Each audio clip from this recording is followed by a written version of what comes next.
A lição de hoje vai buscar nas Escrituras alguns exemplos de pequenos grupos. Pequenos grupos no Velho Testamento, no Novo Testamento, grupos que serviam para comunhão, para oração, para a pregação do Evangelho e até para a administração.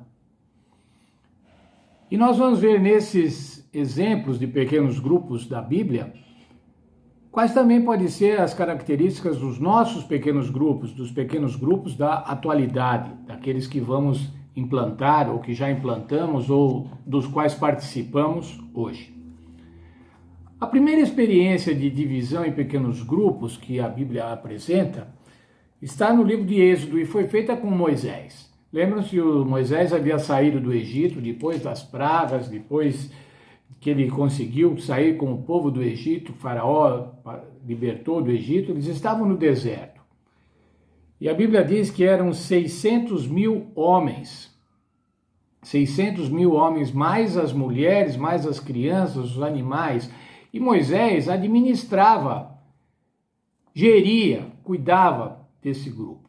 Um grupo enorme, podemos imaginar, não é? No livro de Êxodo, no capítulo 18, a gente vê um problema que Moisés estava tendo. Livro de Êxodo, capítulo 18, versos 17 e 18. E o sogro de Moisés, porém, lhe disse: não é bom o que fazes. Certamente desfalecerás assim tu, como este povo que está contigo. O trabalho te é pesado demais e sozinho você não pode fazer. O que acontecia? Aqueles homens e mulheres judeus que haviam saído do Egito iam a Moisés perguntar para que ele resolvesse as questões, para que ele julgasse os casos dessas pessoas, desses judeus que haviam saído do Egito. E podemos imaginar, irmãos, a fila de pessoas que havia para conversar com Moisés, um único. E o sogro de Moisés, ao visitá-lo nessa peregrinação do Êxodo, falou: olha, não é bom o que você está fazendo, não está certo o que você está fazendo, você não pode fazer sozinho, não está certo nem para você e nem para o povo, você vai se esgotar e o povo também não vai ser bem atendido. E ele, o sogro de Moisés, propôs uma divisão. Veja lá, 18, 21. Mas procura dentre todo o povo homens capazes e tementes a Deus, homens de verdade, que aborreçam a avareza. Põe-nos sobre eles por chefes de 1000, chefes de 100, chefes de 50 e chefes de 10. Divida o povo. Faça pequenos grupos de 10 e uma liderança de 10. Depois grupos de 50. Reuniam 5 grupos de 10 e uma liderança de 50. Depois grupos de 100. E assim sucessivamente até grupos de 1000. Veja, irmãos, ainda com essa divisão, haveriam 600 grupos de 1000 cuidando da administração do povo. Mas qual que é o efeito, irmãos? Por que isso precisava ser feito? Por que precisava dividir em grupos, em pequenos grupos, até grupos de 10? No verso 23, a gente vê Êxodo 18, 23. Se fizeres isso, e Deus assim ordenar, poderás suportar a tensão, e também todo o povo irá em paz para o seu lugar. Qual era o objetivo do povo? Irmãos, ir para a Terra Santa. Mas eles não podiam ir para a Terra Santa mal administrados. E Moisés, o sogro de Moisés, disse a ele assim: se você fizer assim e o Senhor te abençoar, eles vão seguir em paz. Quando nós estabelecemos pequenos grupos na igreja, irmãos, é para que a igreja caminhe em paz. Para que não haja sobrecarga em alguns, mas que as tarefas sejam divididas. Veja o texto da nossa lição na página 125. Os pequenos grupos oferecem oportunidades de comunhão acolhedora e atenciosa, de crescimento espiritual e de resolução de problemas. Veja o que tem?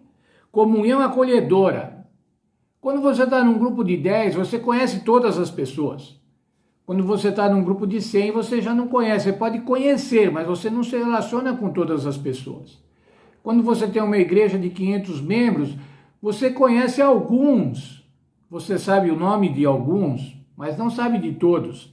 E os pequenos grupos, então, oferecem oportunidade de comunhão acolhedora e atenciosa, e de crescimento espiritual e de resolução de problemas. O Senhor Jesus estabeleceu um pequeno grupo especial, os 12 discípulos. O Senhor Jesus escolheu os 12 discípulos. Havia muitos seguidores de Jesus. Nós vemos na Bíblia. Daí ele escolheu 12. Por que ele escolheu 12? Porque ele tinha uma missão especial para esses. Ele tinha que prepará-los para que quando Jesus morresse, para que quando ele morresse e voltasse ao céu, esses daí tocassem a obra e estabelecessem a igreja. Veja o livro de Mateus, capítulo 10, verso 1. Chamando a si os 12 discípulos, deu-lhes poder sobre os espíritos imundos para os expulsarem e para curarem toda a sorte de doenças e de enfermidades. Jesus estava estabelecendo agora, com os discípulos, um treinamento intensivo para esse pequeno grupo. Iam expulsar demônios, pregar, curar doenças. E a Bíblia diz que eles eram então os discípulos de Jesus, também chamados de apóstolos. E eles estavam separados num pequeno grupo para um treinamento para a missão, para preparo espiritual, para a comunhão com Cristo, estar junto com Cristo. Havia muitos seguidores de Jesus, muitos iam junto com Jesus, mas esses 12 eram especialmente separados, um pequeno grupo com uma missão especial. Mas qual era a missão especial? Ontem nós vimos que o objetivo supremo dos grupos é salvar pessoas. E qual era o objetivo supremo dos discípulos e dos apóstolos? Salvar pessoas, estabelecer a igreja, pregar o evangelho.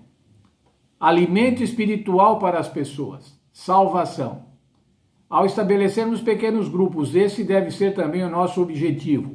O objetivo supremo, salvar pessoas, apresentar o evangelho da salvação.